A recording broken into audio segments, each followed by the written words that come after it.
Isang nakakagulat na audio recording ang lumutang kamakailan kung saan maring umano ang isang pagbabanta sa buhay ni pangalawang Pangulo Sara Duterte. Ayon sa mga ulat, ang recording ay inilabas sa isang hindi pinangalanang source na nagsasabing ang mga nasa likod ng bantang ito ay may koneksyon kay Pangulong Kuting Jr. at House Speaker Martin Tambaluslos. Bagamat hindi pa kumpirmado ang authenticity ng audio, mabilis itong kumalat sa social media at nagdulot ng matinding reaksyon mula sa publiko. Sa naturang recording, maring umano ang isang boses at maririnig ang nanabangkit ng plano upang patahimikin si VP Sara sa gitna ng matinding tensyon sa pagitan ng kanyang kampo at ng administrasyon ni Kuting. Dahil dito, lalong lumalakas ang espekulasyon na may namumunong iringan sa loob mismo ng gobyerno. Ayon sa ilang taga-suporta ni VP Sara, dapat itong imbisigahan ng masinsinan upang matukoy kung sino talaga ang nasa likod ng bantang ito at kung may kinalaman nga ba talaga si Kuting Jr. at Tambaluslos. Samantala, wala pang opisyal na payag mula sa kampo ni Pangulong Kuting at ni Speaker Tambaluslos hinggil sa akusasyon. Ganito rin na ang naging panig ni VP Sara na nanatiling tahimik sa usaping ito. Gayunpaman, patuloy na nananawagan naman ang taong bayan ng masusing imbestigasyon upang malaman ang katotohanan sa likod ng kontrobersyal na audio recording na ito. At yan nga ang balitang ating pakakatutukan. Ngunit bago ang lahat, siguraduhin mag-subscribe at ihit ang notification bell para sa patuloy ng pagtutok sa mga sulap ng bagong balita sa tunay na boses ng masa.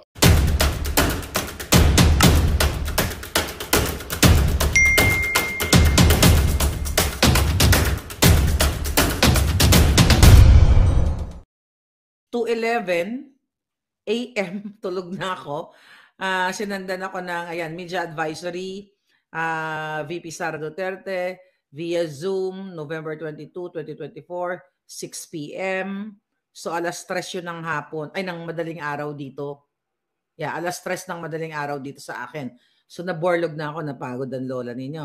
So, meeting code, 8 blah blah blah, password da. So, So, sayang I missed it. I just woke up po. So, yun. So, anyway, pinakinggan ko muna bago tayo magkuda dito. Doon sa interview na ito, media advisory or media and blogger advisory, sayang pagkakataon na sana ng ating alindog na magtanong for the first time sa ating Vice President, but that's okay. At least naman, nakapagbigay ng mensahe ang ating Vice President na kung saan ikinuwento niya kung anong klaseng pagigipit ni Martin Romualdez, ni Lisa Tanas, at si Bangag Jr. Tandaan niyo sa vlog na ito, lagi yung tatlong ugok na yan, okay, kasama ng kanilang mga grupo ng mga sindikato, lagi yan dito, hindi yan mawawala sa ating vlog.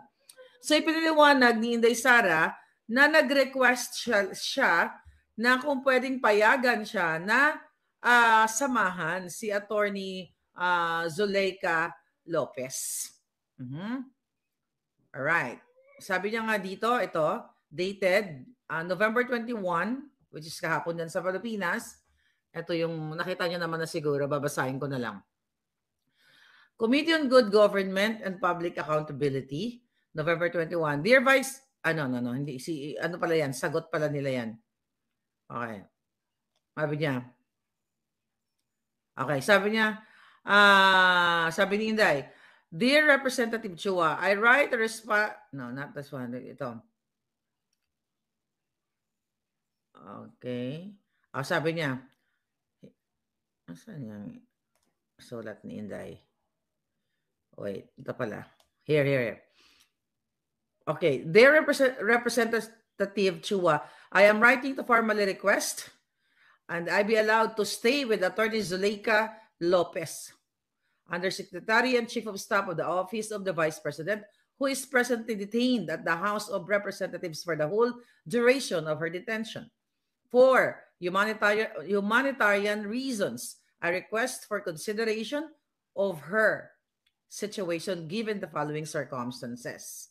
Number 1, sabi ni Inday dito, grabe ka. Alam mo, bago ko to basahin yung request ni Inday Sara, nung pinapanood ko yung part, dahil hindi ko naman napanood yung 10 hours na kasinungalingan, kadyutahan na Huwad Committee na yon, kung paano nila subukang pahiyain, pero sila pa rin ang namumukhang mga bobo doon sa hearing na yun. Nakikita ko na si Attorney Lopez, pumipikit siyang ganon. So I know, parang sabi ko, parang pagod. The fact na kagagaling nga lang niya sa abroad, di ba? Dinala yung kanyang tiyay, nakapikit. Alam ko na pagod. Kasi di ba ako, nakikita ninyo, pag ako pagod dito, pag may mga in-interview dito, hindi mo talaga mapipigilan na pumupungay ang iyong mga mata. Talagang, gaganon ka. But anyway, or even sa pag-vlog, di ba? You're just trying na mapag-usapan yung issue na yon. So makikita mo yung tiredness kay Attorney Zuleika Lopez. Kaya sabi ni Inday dito, number one reason, kaya niya nire-request na samahan niya ang kanyang chief of staff na kumari pala niya, inaanak ng kanyang anak, ninang ng kanyang anak. Alright? Sabi niya, as you may have already noticed during her appearance in the committee hearing yesterday, she has persistent and chronic back problem that often further results in migraines. Okay?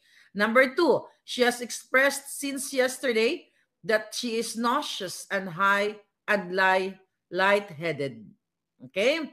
Number three, she has little sleep because of fears of her security and safety.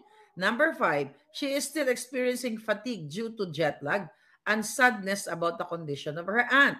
Number six, she has requested me to join so she may have peace of mind and get adequate rest. Okay? So, yung mga humanitarian reasons na hinihingi niya. Samantala, ang sagot naman itong Julul na itong si Joel Chua, magkakasabot kasi ito. At mga asong ulol talaga to ng mga bangag sa Malacanang at ni Romualdez. Okay, sabi niya, I have received your request to accompany your Chief of Staff, Attorney Zuleika Lopez, for the whole duration of her detention for humanitarian reasons. In as much as his humble representation, I would like to accommodate your request, but we are constrained, okay, to abide by the guidelines of the Office of the Sergeant at Arms, or OSAA.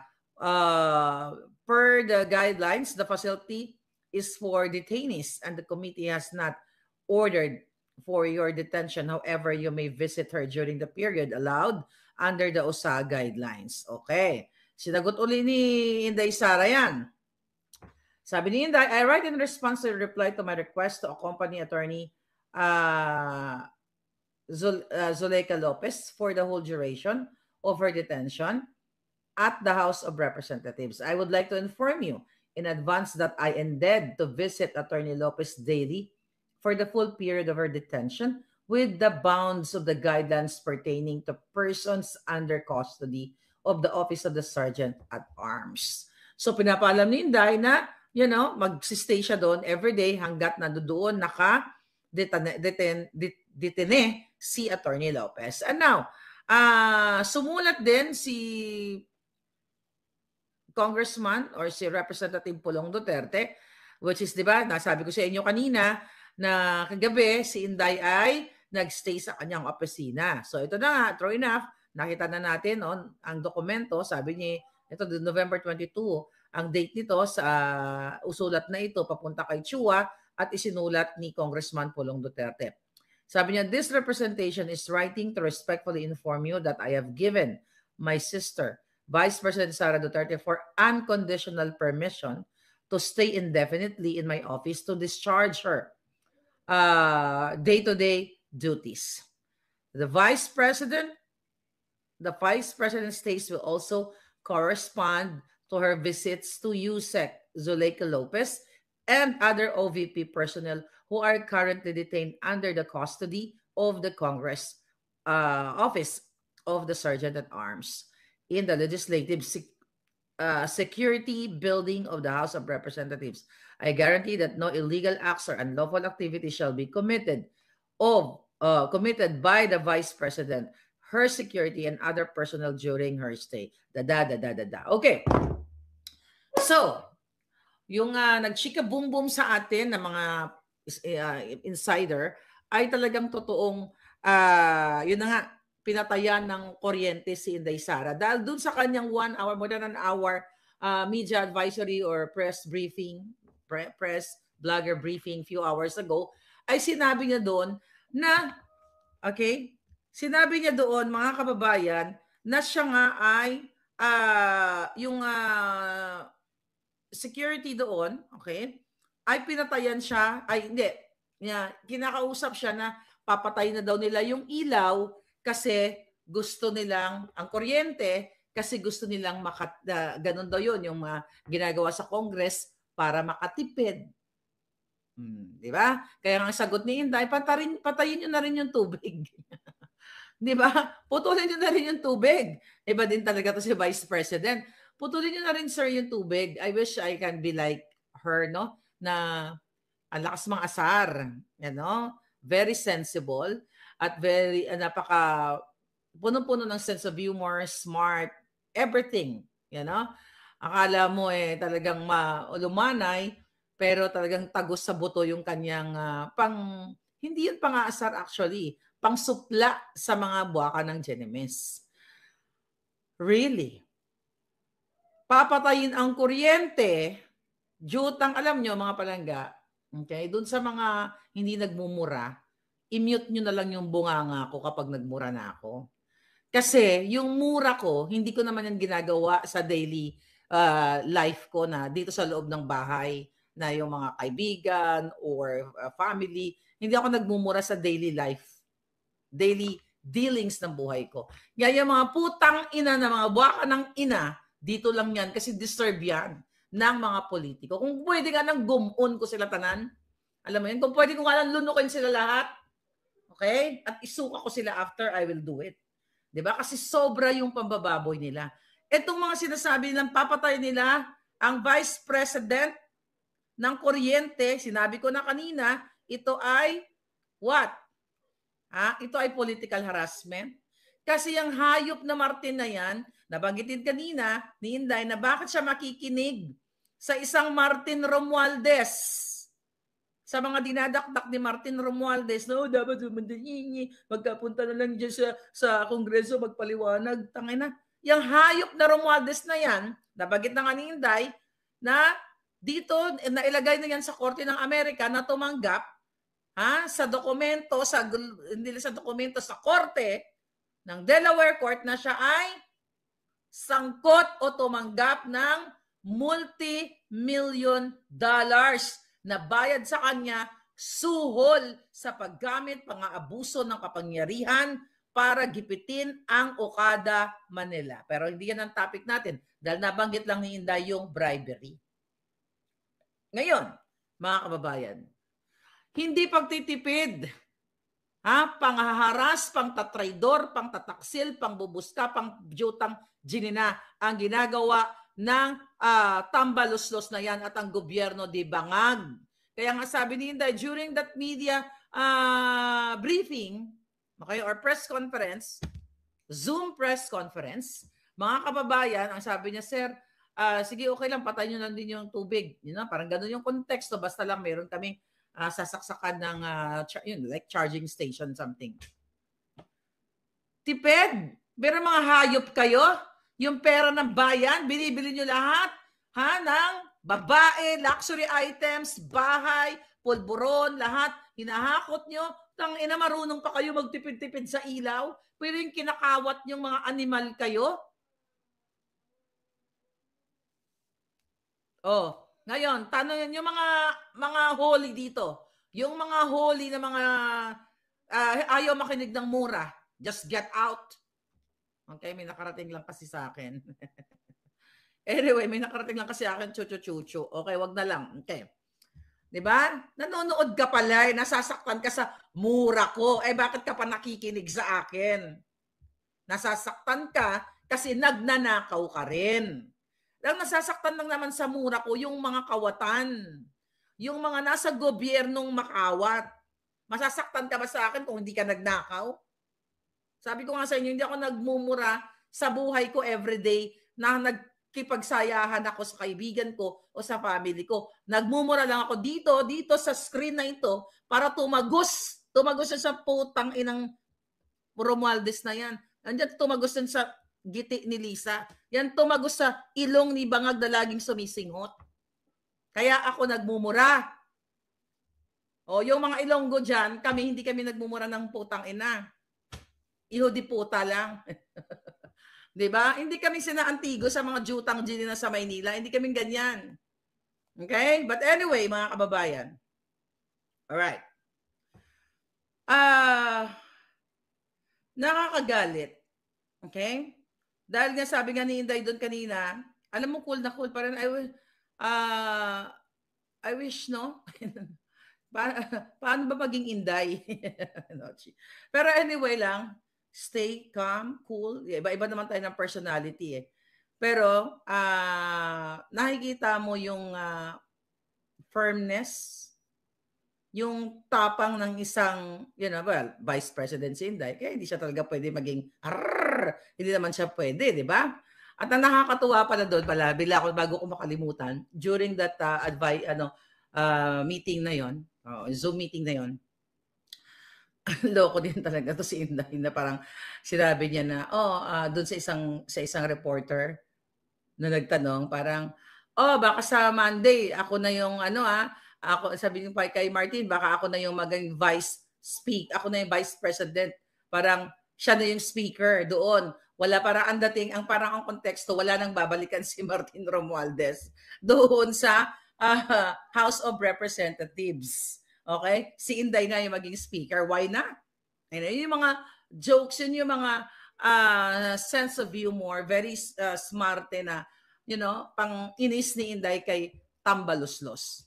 Ngayon, mga kababayan, sinabi ni Inday na, yun na nga, okay. So far, okay naman na nasa high spirit naman si Attorney Zulaika at she's well so far. But of course, syempre, na doon ka sa isang detention center. Pero happy naman siya for sure kasi doon si Inday Sara, di ba? Magkakumari sila. Pagtsikahan nyo na lang dyan si Tambaluslos kung paano mag-ika-ika. Tapos si Lisa Tanas.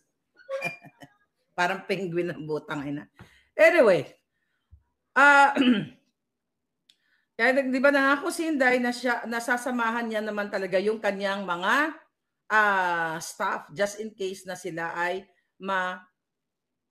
contempt o ma-detain kasi yun naman talaga ang plano nila. Ipinaliwanag ni Inday na yung mga ginawa nila talaga, yung mga rules na sinasabi nila, pumunta lang, hindi na sabi ni Martin Romualdez at yung mga buwaka ng inang Huadcom na yan, dito kasi siya pumunta. May panahon pala siya dyan sa kay Attorney Zulaika, pero wala siyang panahon sa Huad Committee na yan. Naipaliwanag niya na kaya hindi siya pumupunta kasi nasagot naman niya yung dapat nasagot at yung mga rules ng mga jutang genimes na Huad Committee ay mga unconstitutional rules. Huwag niyong kakalimutan na si Inday Sara ay isang abogada. Yung mga nasa Huadcom, dating Bold Star, dating mga convicted katulad ni Castro na ng dukot, ng abduct ng mga kabataang IPs, 'di ba? Alam niyo na 'yan. Kaya nga convicted 'yan. At sino pa? Dating mga rebelding komunista, dating Alex Abongkayo Brigade. Actually, mga bobo yung mga 'yun. Kayo, mga kongresista kayo, kaya kung lobion na yung mga ano nyo eh. Lobion ko yung mga kajotahan nyo. But anyway, mga kababayan, yun ang sabi ni Inday Sara, bakit ako sasagot sa isang speaker na na-implicate sa bribery at recorded nga sa korte? Bakit daw siya sasagot sa isang miyembro ng convicted, katulad nga ni Castro, di ba, ng child abuse? Bakit siya sasagot sa miyembro, hindi lang niya pinangalanan, miyembro ng Huad Committee na may utang na 9 million pesos sa law firm ng kanyang asawa? Tinext ko yung aking baka natulog na si Palanga. Tingnan natin, tinatanong ko kung kung sino ba yon. May guess ba kayo? O baka na late na ako, pinangalanan na ba? Tingnan natin, may tinext tayong mahalagang wala pa siyang sagot. Okay, wala pa siyang sagot. Kinonfirm ko kasi kung sino yung kung sino yung what do you call it? Ang may utang. Yun nga sabi ni Inday, bakit siya sasagot sa katulad ni Tambaluslos na ginagamit ang ayuda sa vote buying. Okay, sa pamamagitan ng AKAP, TUPAD, AIX, at kung ano-ano pa mga kajotahan na ginagastos nila na multi-billion pesos na pera ng bayan na supposedly mapupunta sa mga livelihood programs, pero ang mga ginagawa nila, nagmumoltor ang mga hindi punggol para ipamigay, pamudmod ang pera sa mga taong bayan na hindi naman, hindi naman, I mean, lahat tayo kailangan ng cash. Kahit ako, may bigyan ako ng 5,000, kahit $20 nga lang ay bigay sa'yo, di ba? Yung feeling na binigyan ka, that's good. Pero, ang mga nasa gobyerno, kaya nga may institusyon isaalang-alang mo ang mga pondo kung saan magbebenepisyo ang pangkaramihan. Hindi lang yung isang grupo, isang barangay, 2 barangay, 3 barangay, kasi distrito mo yun, kasi gusto mong manalo sa eleksyon. Yaan yung konteksto ng pinag-uusapan at sinasabi ni Inday Sara. Kaya sabi nitong tambalusos na doon, di dapat lang siya sumipot at mag-oath at magsalita at mag-explika, bulol pa. Ganito talaga yung pamilya ng mga bangag, no? Di ba? Mga pitla, malang utak, nag-aral pa daw sa tanyag ng... At saan ba nag-aral yung hayop na yan? Hindi ka makabuo ng isang matinong sentence. Lagi nakaganon ang dila. Baka lagi nakasubo ng pulburon. I don't know. Sinisingot pala yung pulburon. Okay, kaya ang sagot ni Inday dyan, kilala ko siya as Martin Romualdez. But I did not vote for him for congressman. Ang ibig sabihin, kung siya ay taga Leyte, 'di ba? 'Yun ang sabi ni Inday doon, taga Leyte. Bakit daw niya papakinggan si Romualdez? Kasi kilala niya as Martin Romualdez. Sabi ni Inday, hindi ko naman, I did not vote for him for congressman and speaker. Huwag niya akong pagsabihan kung ano yung dapat kong gawin. Truly.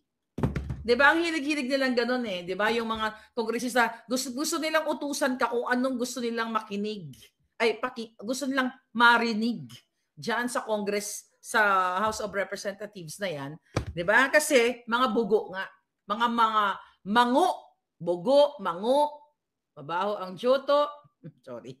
Sorry pa lang, takpan nyo na lang ang ears nyo. Okay? Ay, nako, giatay. So, ngayon, ang sabi pa ni Inday Sara doon sa kanilang Senate hearing, yun nga, bakit siya makikinig sa mga julol na ito? Ako lang nagsabi noon, hindi niya sinabi. Basta pag mga word na ayaw pakinggan ng mga Jotang Ginemes, akin yun, ha? Alright. Ay, nako. Gusto ko malaman, kaninong 9 million? Kanino kaya? Si Suarez kaya may utang sa kanya? Madam Maharlika, good news galing sa vlog ni General Meltran TV. Galit na galit sa ginawa nila kay VP. Maganda na tayo sa EDSA kasi darating na ang 75th o 75 Infantry Battalion. Alright? I hope, yun ang sabi ko, mag-speak up day na kayo Ano pa gani ang ginahulat nyo? Although siling ni Inday, mag-focus na lang kayo. Wag may mga gustong magbisita sa kanya doon, mga kaibigan at ibang mga politiko. Ang siling ni Inday, hindi na, wag na lang kayo pumunta kasi ganyan, weekend and magtrabaho na lang kayo dahil mas importante yung inyong trabaho. Nakikailangan yung kumita ng pera. Totoo naman yun. Okay, totoo naman yung sinabi ni Inday. Concerned siya dito sa mga taong ito. But I think you're right, Mr. Latigo TV. Pakilatigo mo nga sila pala. Regaluhan kita ng latigo. Ano mong gusto mong kulay ng latigo? Yung may ahas? Ganun ang putang yan. Anyway, mga kabalangga. Kaya sinasabi ni Inday, I will not answer to members of the House of Representatives. Okay? Kasi nga, paulit-ulit pa lang, hindi pa nga si Inday nagre-resign. Alam nyo na to Dahil sa ating mga puting ahas, di ba? Sabi ko nga, November, bago exact statement, August pa lang, nagsasalta na tayo ng 2022. Andun pa si Inday. Ang sabi nga natin doon, Inday, saan lang ka magsasalta, Inday? Di ba? Nagagalit pa kayo. Ismaili ka si Inday, ganun. Nandyan pa kay Bangag. Kailan ba magsasalta yan? Binubudol na tayo. Lahat nangyari. Ano sabi ng puting ahas sa inyo? November 18 of 2023. Ang sabi ng puting ahas, Maharlika, iyaw-yaw mo nga dyan sa mga buwaka ng inan yan. Nagigipit din si Inday, si Pastor, si Pangulong Duterte, at lahat ng mga vloggers. Nagkamali ba tayo? Nagkamali ba si puting ahas? Ako lang naman, para lang naman akong speaker or megaphone ng mga puting ahas.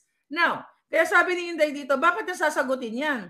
Yung mga hinayupak na yan, basta yung hinayupak, hindi na sinabi yun Yung mga words na malupit, akin yon. Sabi ni Inday, ang vote buying, sabi niya ngayon, nakatago sa pangalang ayuda, nakatago sa pangalang AX, nakatago sa pangalang akap, nakatago siya sa pangalang tupad. Exactly. Saan ka nakakakita?